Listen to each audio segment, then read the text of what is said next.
जय शिवराय. माझ्या ड्रायव्हर मित्रांनो, शेतकरी मित्रांनो, व्हिडिओ बनवण्याचा मुद्दा ते आपण मध्ये एक व्हिडिओ टाकला होता, EW बकेटचा रेट वाढल्यात म्हणून. तर त्या मुद्द्यावर जरा हिशोब केला. आता जी कोण नवीन गाड्या घेणार आहेत ना, माझा ड्रायव्हर भाऊ असेल किंवा एखादा सिंगल मालक गाडी घेणार असेल, तर त्या भावांना 5 वर्षे गाडीला फिटायला लागतात. 5 वर्षाचं त्यांना एक्स्ट्रा भरावं लागतं EW बकेटचं पैसे 75,600 रुपये. महिन्याला 3च बकेट धरा, 1,260 रुपये होत्यात. आणि 60 महिन्याचा हिशोब करा, 75,652 होत्यात. मग GST कमी करून उपयोग काय झाला? अहो, सगळ्या गोष्टींचं रेट वाढतात. डिझेलचं वाढतं आहे, गिरीजचं वाढतं आहे, स्पेअर पार्ट वाढल्यात. आता तर म्हणजे समजा हॉटेलवाल्याने भाजी मागं 20 रुपये वाढवायचं ठरवलं आहे. मग मला एक म्हणायचं आहे, सगळ्या महागाच्या गोष्टी आमच्यावर लादायच्या आणि आमच्या भाड्यात का सुधारणा होत नाही? आमच्या भाड्यात का वाढ होत नाही? सरकार जसं या कंपन्यांना ह्यांना सूट देतं की तुम्ही ही वाढवा, तुम्ही ती वाढवा. ती वाढवायला लागली की होय, ह्यांच्यामध्ये सरकारचा काही अपेक्षक नसतो. मग टोल नाका वाढतो. त्या टोल नाक्याला काय गॅसची गरज आहे का? त्याला काय खालून गॅस द्यावं लागतं आहे का टोल नाका चालायला? नाही. तर मला काय म्हणायचं आहे, बरं ठीक आहे, तुम्ही ह्या गोष्टी वाढवल्यात किंवा ही झाले, टोल नाका कमी करा ना. 40-50% टोल नाका कमी करा, तर आमच्या गाडी धंद्याचं काहीतरी सुधारणा होईल. नाहीतर आमची भाडी वाढ होण्यासाठी तुम्ही एखादा कायदा GR काढा, किंवा एवढी एवढी भाडी लागली पाहिजे, तेवढं ड्रायव्हर गाडीवाल्यांना परवडत नाही. असं सरकारचं काम आहे थोडंसं महागाई नियंत्रणामध्ये ठेवणे. का महागाई फक्त ड्रायव्हरवरच लादायची, गाडी धंद्यावरच लादायची? अहो, ह्या गाडी धंद्यावर अर्थव्यवस्था चालती. अख्ख्या जगाचं पोट आमच्यामुळं भरलं जातं.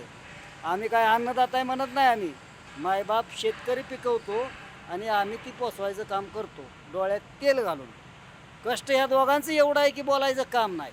तरीसुद्धा शेतकऱ्याच्या मालाला हमीभाव नाही आणि गाडी धंद्याच्या भाड्याला वाढ नाही. तुम्ही टोल नाका कमी करा. आणि डिझेलला आता भावानं वाढतेच, डिझेल फक्त वाढू द्या, मग आपण भिडूच. आहे एकदा हो का आर या पार. त्याच्या यायला आपण कुठं बाहेर मिळलं तर आपली डेड बॉडी यायला 3 दिवस लागतात घरापर्यंत यायला.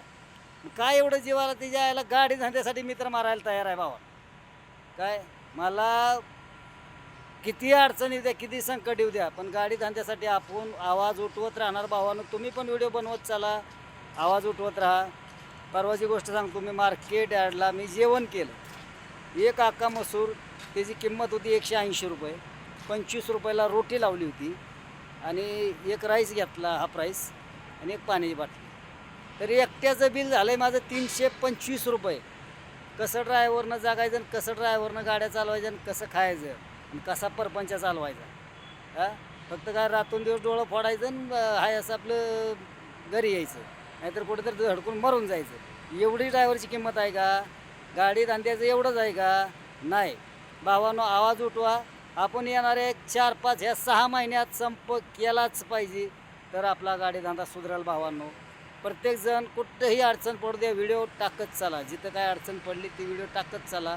मला बी समजत चालेल की बाबा इथं असा असा प्रॉब्लेम झाला आहे किंवा काय झालं आहे. मी त्या विषयावर व्हिडिओ काढून पुढं ढकलत जाईल.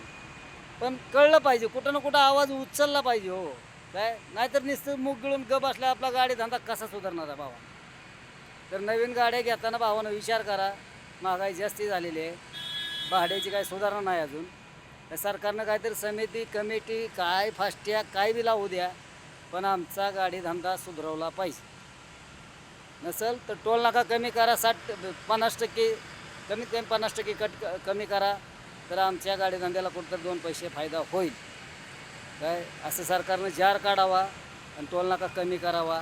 आणि आमच्या गाडी धंद्यासाठी जरा 2-4 कायदे चांगलं काढा. रस्त्यानं मारहाण होती, ह्याच्यावर बी कायदा निघाला पाहिजे आणि आमच्या गाडी धंद्याची भाडी वाढली पाहिजे. या समोर बसून सरकारला बोलायला लय मुद्दे आहेत माझ्याकडे.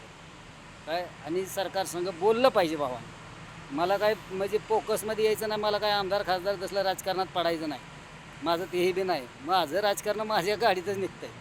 त्याच्यामुळं भावानं मला काय फेमस व्हायची अपेक्षा नाही. फक्त गाडी धंद्यासाठी आवाज उठवतोय भावानं. त्याच्यामुळं व्हिडिओला ती काय म्हणते ती लाईक करा, शेअर करा, ती फॉलोअर्स करा, पण करा भावानं. आपलाच आवाज वरपर्यंत पोचला पाहिजे. # गाडी धंदा. चला.